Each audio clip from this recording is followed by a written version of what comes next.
প্রিয় দশম শ্রেণীর ছাত্রছাত্রীরা, তোমাদেরকে সিআরডি জিওগ্রাফি ক্লাস থেকে স্বাগত জানাই। তোমরা যারা মাধ্যমিক পরীক্ষা দিতে চলেছ, সেই মাধ্যমিক পরীক্ষার 2024 সালে আমি ভূগোলের একটি সাজেশন তৈরি করে আমি ভিডিওটি পোস্ট করেছিলাম। আর সেই সাজেশনে যে 2 নম্বরের প্রশ্নের আমি 5টি প্রশ্ন তোমাদের কাছে আলোচনা করছি। এই 5টি প্রশ্ন তোমরা ভালো করে দেখো, কিভাবে উত্তর লিখতে হয়, ছবি কিভাবে দিতে হয়, পয়েন্টিং কিভাবে করতে হয়, সেই 5টি 2 নম্বর প্রশ্ন আমি আলোচনা করছি। প্রথম প্রশ্ন হচ্ছে মন্থকূপ, তারপরে প্লাবনভূমি, সমষ্ণরেখা, বৈপরীত্য উত্তাপ আর হিমশৈল। এই 5টি প্রশ্নের উত্তর দেখে নেওয়া যাক। ধরো তোমাদের 2 নম্বরে মন্থকূপ প্রশ্নটা যদি আসে, তাহলে কিভাবে লিখবো আমরা? প্রথমে তোমরা সংজ্ঞা বলে উল্লেখ করবে যে নদীর স্রোতের সঙ্গে বয়ে আসা পাথরখণ্ডের সঙ্গে নদী খাতের অবঘর্ষের ফলে নদীর বুকে ছোট ছোট যে গর্তের সৃষ্টি হয়, যে সরার মতন যে গর্তগুলো দেখতে পাচ্ছ, এই গর্তের যে সৃষ্টি হয়, পরবর্তীকালে এই গর্তের মধ্যে জল চক্রাকারে কি হয়, প্রস্তরখণ্ডগুলি ঘুরতে থাকে, ফলে গর্তের গভীরতা আরও বাড়তে থাকে এবং এইরূপ গর্তগুলো যখন নদীর তলদেশে আমরা দেখতে পাই তাকে বলছি মন্থকূপ। তোমরা এটা লিখবে। সেই সময় তোমরা একটু বৈশিষ্ট্য দিবে। এর পরিধি কয়েক সেমি থেকে কয়েক মিটার পর্যন্ত হয়, এর গভীরতা পরিধির থেকে বেশি হয়, সর্বাধিক গভীরতা 7 মিটার দেখতে পাওয়া যায়। সেই সঙ্গে আরেকটি পয়েন্ট তোমরা যোগ করে নেবে, এই মন্থকূপ নদীর উচ্চ গতিতে দেখতে পাওয়া যায়। নদীর উচ্চ গতিতে বা পার্বত্য প্রবাহে দেখা যায়। এটা তোমরা এখানে যোগ করে নেবে। আর উদাহরণ কি দিবে, যে তোমরা যেমন তিস্তা নদী, এই তিস্তা নদীর উচ্চ গতিতে এই মন্থকূপ দেখতে পাওয়া যায়, উদাহরণ দেবে এবং এই ছবিটি তোমরা খাতায় আঁকবে। এর পরের প্রশ্ন হচ্ছে, যদি তোমাদের প্লাবনভূমি আসে 2 নম্বরের প্রশ্ন, তাহলে আমরা কিভাবে লিখব? তোমরা প্রথমে সংজ্ঞাটা দেবে যে বর্ষা ঋতুতে অগভীর নদী খাতে হঠাৎ করে জল যদি বৃদ্ধি পেয়ে যায়, মানে বেড়ে যায়, তখন কী হবে? নদীর দুকুল ছাপিয়ে বন্যা বা প্লাবনের সৃষ্টি হয়। ফলে এই প্লাবিত অঞ্চলে নদীর জলের সঙ্গে যে সমস্ত বয়ে আসা নুড়ি, কাঁকড়, বালি, এগুলি কী হয়, সঞ্চিত হয়ে একটি প্রায় সমতল ভূমি সৃষ্টি করে, একে প্লাবনভূমি বলে। তোমরা এই চিত্রটি সুন্দর করে খাতা অঙ্কন করবে। দেখো এইটা হচ্ছে নদী উপত্যকা, দেখতে পাচ্ছ এই যে নদী লেখা আছে। নদীর দুদিকে কি হয়, প্লাবন, মানে নদীর দুদিকে দেখো প্লাবনভূমি সৃষ্টি হয়। তাহলে এই নদীর 2 দিকে প্রথমে থাকে স্বাভাবিক বাঁধ, যেটা স্বাভাবিকভাবে সৃষ্টি হয়েছে নুড়ি, কাঁকড়, বালি সঞ্চিত হয়ে। তারপরে কি হয়, যখন এই বাঁধটাকে অতিক্রম করে বর্ষার জল যখন কি হয় এদিকে বন্যা বা প্লাবন সৃষ্টি করে, তখন এই বন্যার জলের সঙ্গে থাকা নুড়ি, কাঁকড়, বালিগুলি প্লাবনভূমি সৃষ্টি করবে। এবার কিছু বৈশিষ্ট্য তোমাদের লিখতে হবে। নদীর মধ্য ও নিম্ন গতিতে এই প্লাবনভূমি সৃষ্টি হয়। 1, প্লাবনভূমিগুলি খুবই উর্বর হয়। 2, আর উদাহরণ তোমরা অবশ্যই দিবে যে বিহারের গঙ্গা নদীর দুপাশে এরকম প্লাবনভূমি সৃষ্টি হয়েছে, তোমরা এই উদাহরণটা দেবে। তাহলে এইভাবে তোমরা ডেফিনেশন, মানে কাকে বলে লিখবে, তারপরে 2টো বৈশিষ্ট্য দেবে, উদাহরণ দেবে এবং ছবি দেবে। দেখবে তোমরা যদি 3 নম্বর থাকে 3-এ 3 পাবে, যদি 2 নম্বর থাকে 2-এ 2 পাবে। এরপর আসছে আমরা যে সমষ্ণ রেখা কাকে বলে, এটাও খুব ইম্পর্টেন্ট এবছর পরীক্ষার জন্য। তাহলে তোমরা প্রথমে ডেফিনেশনটা বা সংজ্ঞাটা তোমরা যেভাবে লিখবে খাতায়, যে বছরের কোনো নির্দিষ্ট সময়ে, সাধারণত আমরা কি জানি যে জানুয়ারি ও জুলাই মাসে আর কি, যদি পারো এটা ব্যাকেটে লিখতে পারো, ভূপৃষ্ঠের যে সকল স্থানের গড় উষ্ণতা একই রকম থাকে, সেই স্থানগুলিকে মানচিত্রের যে কাল্পনিক রেখা দ্বারা যুক্ত করা হয়, সেই রেখাগুলোকে সমষ্ণ রেখা বলে। মানে সমান উষ্ণতা বিশিষ্ট স্থানগুলো যখন মানচিত্রে আমরা যে কাল্পনিক রেখার সাথে যোগ করি, একে আমরা সমষ্ণ রেখা বলি। তাহলে এটা 20 ডিগ্রি সেন্টিগ্রেড এই জায়গাগুলোতে উষ্ণতা আছে বলে এই জায়গাগুলোকে আমরা একটি রেখার সাহায্যে, কাল্পনিক রেখার সাহায্যে যোগ করেছি। এটা কালো কালার, মানে কালো রং হবে না, এটা তোমাদের লাল রং দিয়ে এটা দেখাতে হবে, ঠিক আছে? এখানে এমনি কালো দিয়ে দেখানো হয়েছে, কিন্তু এটা হচ্ছে লাল রং দিয়ে দেখাতে হবে। তবে তোমরা কিন্তু পেন্সিল দিয়ে দেখিয়ে দেবে। তারপর এখানটা 25°C উষ্ণতা, তাই জন্য এই জায়গাটা আমরা কি করেছি, এই জায়গাটা আমরা ভারতের এই জায়গাটা আমরা যে রেখাটি টেনেছি এটা হচ্ছে 25°C সমষ্ণ রেখা।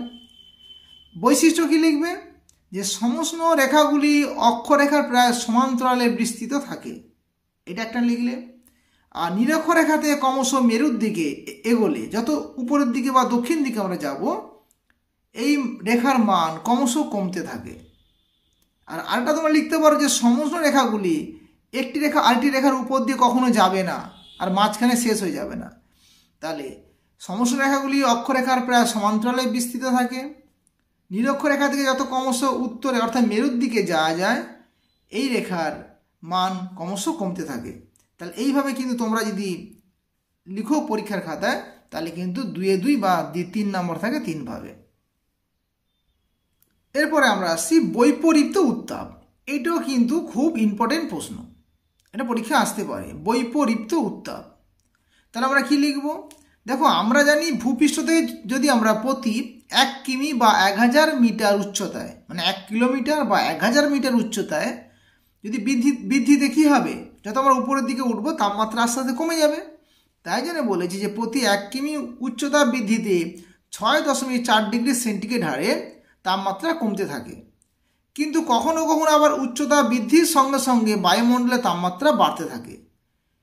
এই যে কমে যাওয়ার কথা ছিল কিন্তু বেড়ে যাচ্ছে, এই ঘটনাটাকে আমরা কি বলছি, যে বৈপরীত্য উত্তাপ, মানে বিপরীত ধরনের ঘটনাটি ঘটে গেল, তাই জন্য বলছি আমরা বৈপরীত্য উত্তাপ। দেখো এই ছবিটা তোমরা লক্ষ্য রাখো, এই ছবিটা তোমাদের অবশ্যই অঙ্কন করতে হবে, তাহলে সহজে বোঝা যাবে যে পর্বতে এটা নিচের অংশ, এটা উপরের অংশ। ঠিক আছে, যত উপরের দিকে উঠবো তাপমাত্রা কমে যাওয়ার কথা, কিন্তু দেখছি বেড়ে যাচ্ছে। এবার কেন বেড়ে যাচ্ছে, দুটি শর্ত আমরা জানি, যেমন প্রয়োজনীয় দুটি শর্ত হচ্ছে যে আকাশটা কিন্তু মেঘমুক্ত হতে হবে, 1, 2 কি দীর্ঘ শীতকালীন রাত্রি হতে হবে, যে শীতকালটা কিন্তু বেশি হতে হবে, মানে দীর্ঘ শীতকালে রাত্রি হতে হবে।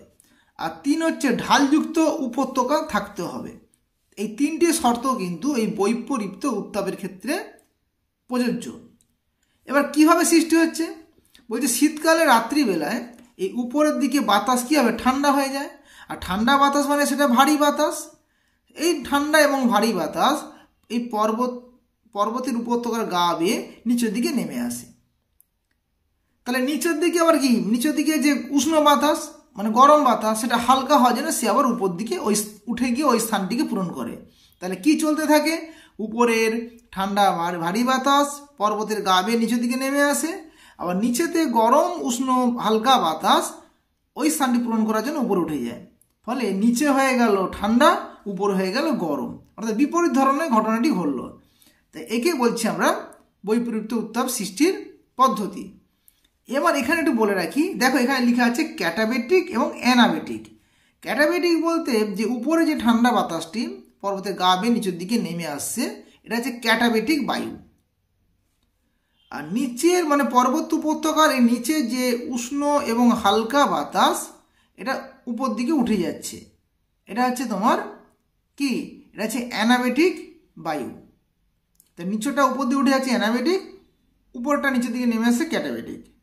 তো অ্যানাবেটিকটা হচ্ছে গরম, ক্যাটাবেটিকটা হচ্ছে ঠান্ডা। কোথায় দেখতে পাওয়া যায়, যে দার্জিলিং পার্বত্য উপত্যকায়, এই দার্জিলিংয়ে পার্বত্য উপত্যকায় এই ধরনের বৈপরীত্য উত্তাপ দেখতে পাওয়া যায়। এটা তোমরা উদাহরণ লিখবে। তাহলে এইভাবে যদি তোমরা পরীক্ষায় লিখো, তোমরা কিন্তু যদি 3 নম্বরের থাকে 3 পাবে, যদি 2 নম্বরে যদি তোমাদের থাকে তাহলে 2 পাবে। এইভাবে তোমাদের কিন্তু পরীক্ষায় লিখতে হবে। এরপরে পরের প্রশ্ন আমরা আসছি যে হিমশৈল, এটা এবছর ইম্পর্টেন্ট। দেখো হিমশৈল আমরা কাকে বলে, কি লিখব, যে সমুদ্রে ভাসমান বিশাল আকৃতি বরফের স্তূপকে হিমশৈল বলে।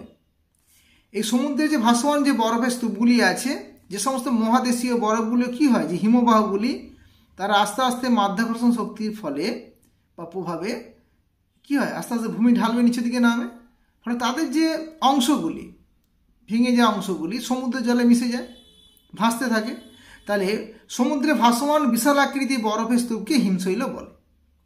কীভাবে সৃষ্টি হয়েছে, দেখো সাধারণত মহাদেশে হিমবাহ বিস্তৃত হয়ে সমুদ্রের নিকটে চলে আসে এবং সমুদ্র স্রোত ও সমুদ্র তরঙ্গের ধাক্কায় হিমবাহের প্রান্তভাগ ভেঙে গিয়ে হিমশৈলরূপে জলের উপর ভাসতে থাকে। দেখতে পাচ্ছ ভেসে আছে, একে বলছি আমরা হিমশৈল।